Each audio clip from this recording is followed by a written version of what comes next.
ವಿದ್ಯುತ್ ಶಾರ್ಟ್ ಸರ್ಕ್ಯೂಟ್ನಿಂದ ಅಪಾರ ಬೆಳೆ ನಾಶವಾಗಿದೆ. ಜಮೀನಿನಲ್ಲೇ ಸುಟ್ಟು ಕರಕಲಾಗಿದೆ ಅಡಿಕೆ ಬಾಳೆ ಬೆಳೆ. ಬಳ್ಳಾರಿ ಜಿಲ್ಲೆ ಸಂಡೂರು ತಾಲೂಕಿನ ವಿಠಲಾಪುರ ಗ್ರಾಮದಲ್ಲಿ ಒಂದು ಘಟನೆ ನಡೆದಿದೆ. ಬೆಂಕಿ ಬಿದ್ದು 2 ಎಕರೆ ಪ್ರದೇಶದಲ್ಲಿ ಅಡಿಕೆ ಬಾಳೆ ನಾಶ ಆಗಿದೆ. ರೈತ ಬಸವನಗೌಡ ಎಂಬುವರಿಗೆ ಸೇರಿದ ಬೆಳೆ ಭಸ್ಮವಾಗಿದೆ. ಹೊಲದ ಮಧ್ಯಭಾಗದಲ್ಲಿರುವಂತಹ ವಿದ್ಯುತ್ ಕಂಬಗಳು, 400 ಬಾಳೆ ಗಿಡಗಳು, 500 ಅಡಿಕೆಗಳು ಸುಟ್ಟು ಕರಕಲಾಗಿದೆ.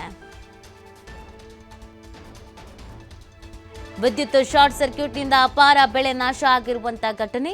ಜಮೀನಿನಲ್ಲೇ ಸುಟ್ಟು ಕರಕಲಾದಂಥ ಅಡಿಕೆ ಬಾಳೆ ಬೆಳೆ. ಬಳ್ಳಾರಿ ಜಿಲ್ಲೆ ಸಂಡೂರು ತಾಲೂಕಿನ ವಿಠಲಾಪುರ ಗ್ರಾಮದಲ್ಲಿಗೆ ಈ ಒಂದು ಘಟನೆ ನಡೆದಿದೆ. ಬೆಂಕಿ ಬಿದ್ದು 2 ಎಕರೆ ಪ್ರದೇಶದಲ್ಲಿ ಅಡಿಕೆ ಬಾಳೆ ನಾಶ ಆಗಿದೆ. ರೈತ ಬಸನಗೌಡ ಎಂಬುವರಿಗೆ ಸೇರಿದ ಬೆಳೆ ಭಸ್ಮ ಆಗಿರೋದು.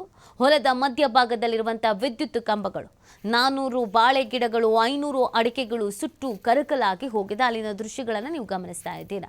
ವಿದ್ಯುತ್ ಶಾರ್ಟ್ ಸರ್ಕ್ಯೂಟ್ನಿಂದ ಈ ಒಂದು ಅವಘಡ ಸಂಭವಿಸಿದೆ. ಪಾಪ ಎಲ್ಲಾನು ಸುಟ್ಟು ಕರಕಲಾಗ್ಬಿಟ್ಟಿದೆ. ಇದರಿಂದ ಇದೀಗ ಪರಿಹಾರ ಬೇಕು ಅಂತ ಕೇಳ್ಕೊಳ್ತಾ ಇದ್ದಾರೆ. ಈ ನಿಟ್ಟಿನಲ್ಲಿ ಅಧಿಕಾರಿಗಳು ಸಂಬಂಧಪಟ್ಟಂತೆ ಯಾವ ರೀತಿಯಾದಂಥ ಪರಿಹಾರವನ್ನು ಒದಗಿಸಬಹುದು, ಏನು ಗೆದ್ದ ಅನ್ನೋದ್ರ ಬಗ್ಗೆ ಚಿಂತನೆ ಮಾಡಬೇಕಾಗತ್ತೆ, ಪರಿಶೀಲಿಸಬೇಕಾಗತ್ತೆ, ರೈತರ ನೆರವಿಗೆ ಬರಬೇಕಾಗತ್ತೆ.